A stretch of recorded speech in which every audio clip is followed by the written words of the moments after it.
natutubigan mga katribya eh. Anda-anda lang po ang labas ng bulaklak dahil pag yung ulan, iba pa rin talaga mga ka-farmers pagka po naulan siya, maparehas ang bulaklak natin. Yan. Dami.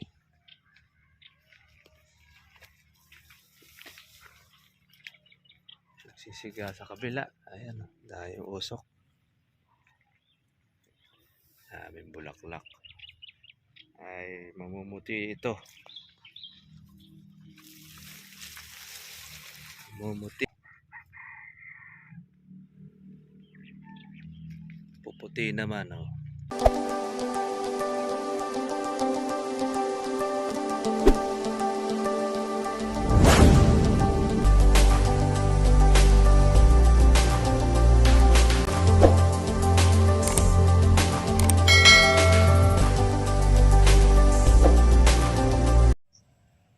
Ito na mga katribya po, yung mga bulaklak po natin.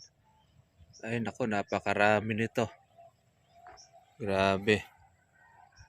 Lahat po nung mga kilikili ay meron po siyang bulaklak. Ayan. Natawag natin ito mga ka-farmers po na mga matanghito. Ayan. Sa mga dulo, lumabas din. Ito yung marami po mga katribya. Bulto. Yung dagsa natin.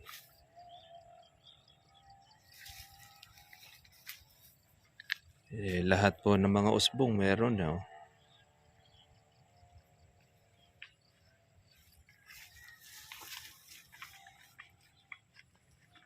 Yan. Lahat ng mga kilikili. Kapal ng bulaklak. Mga katribya.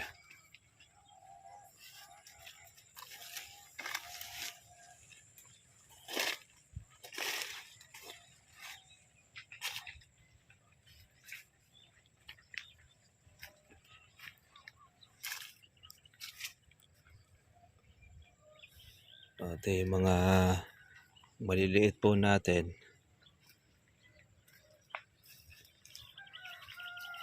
Yan, dami.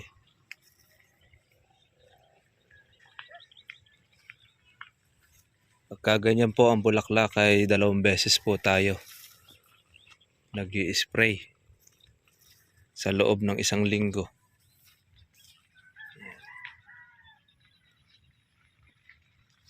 Para ating maalagaan ang bulaklak. Basta po pagka natubigan, maparehas po ang labas niya. Pero pagka hindi po siya natutubigan mga katribya eh, anda-anda lang po ang labas ng bulaklak dahil pag yung ulan, iba pa rin talaga mga ka-farmers pagka po naulan siya, maparehas ang bulaklak natin. Yan. Dami.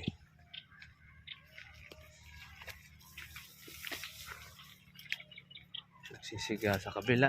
Ayan, dahil yung usok. Daming bulaklak. Ay mamumuti ito. Mamumuti.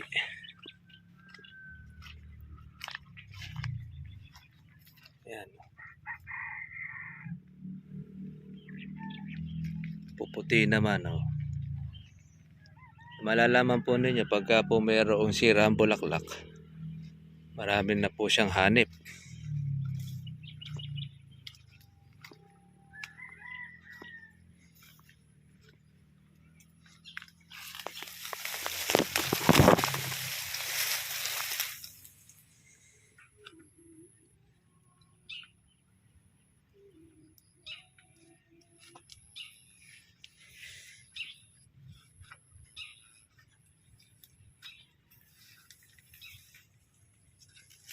Ang ating mga bulaklak.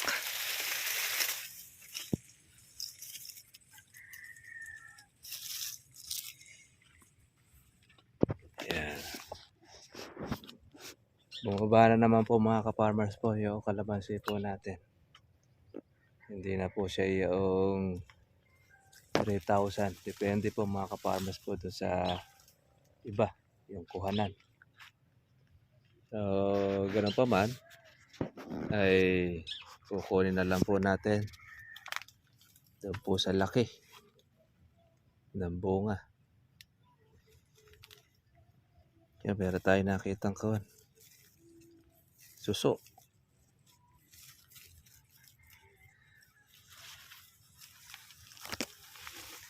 Ayan. Makain na naman ng bunga. Ayan. Isip-sip niya. Ang bunga ng kalamansi.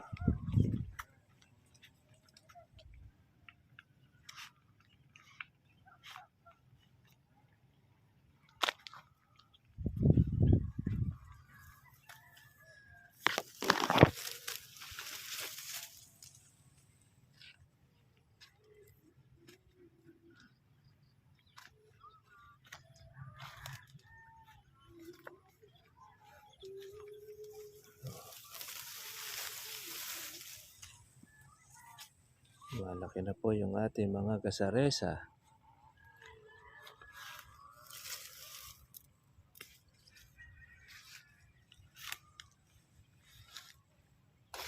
Nakikita na natin po yung mga buo, tsaka yung mga may sira. Pero marami naman po yung mga buo niya. Ayun, no. Basta't naaalagaan ng spray majority mga buo. Ayan, ang ganda po ng mga bilog. Pero pagka walang spray, ay kadalasan po mga farmers po ay sisira siya.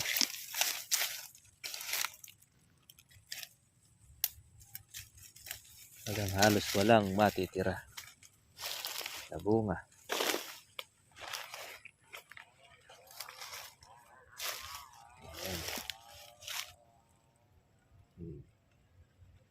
Daming bilog.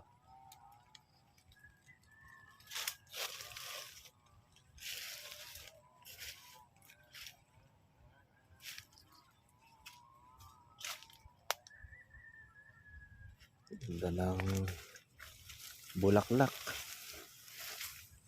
Marami.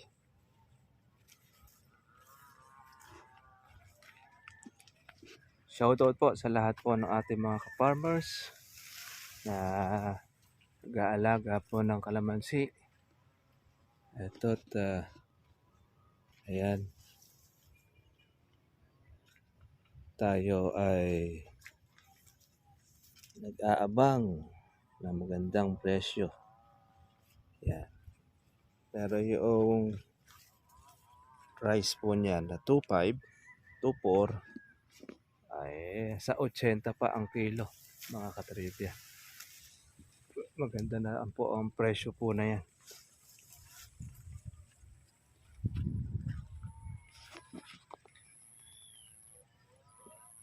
Yan, kapal po ng bulaklak.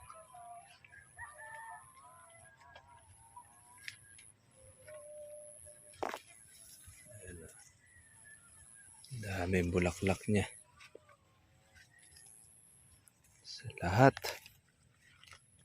ng supang may sunong. Magtuloy lang po ang kalahati nito mga ka-farmers.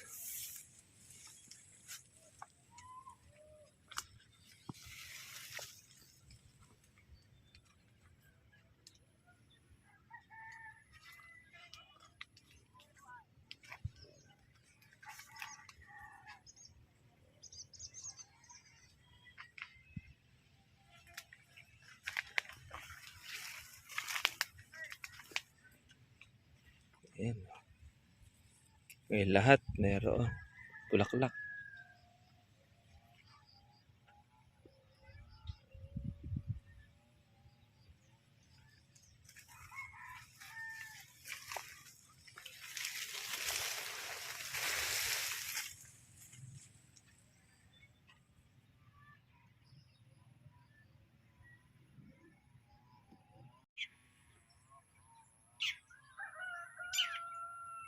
Yan po yung mga bulaklak po nating iba. Merong nauna at meron pong kasunod. Yan.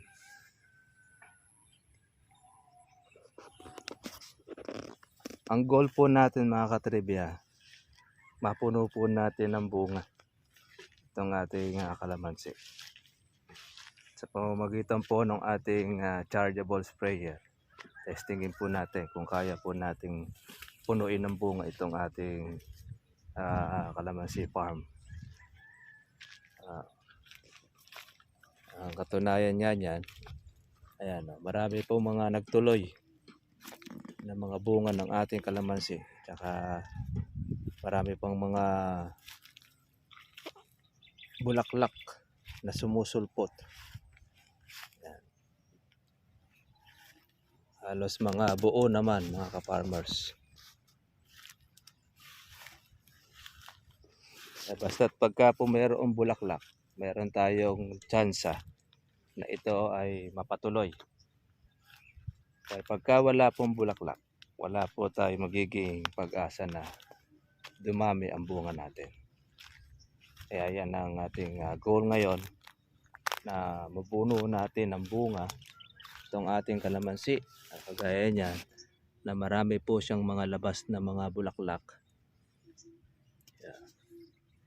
Yan ang ating pagsusumikapan sa tulong ng nasa taas na mapatuloy ang bunga nito.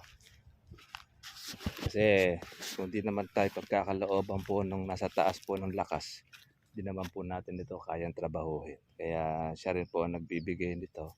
Siya rin ang nagpapabulaklak. Siya rin ang papaganda ng ating pong mga halaman. Ayan. Napakakapal ng bulaklak. Nakakatuwa dahil ngayon galit na galit po ang mga kuha natin. Supang. Na may mga sunong antimano.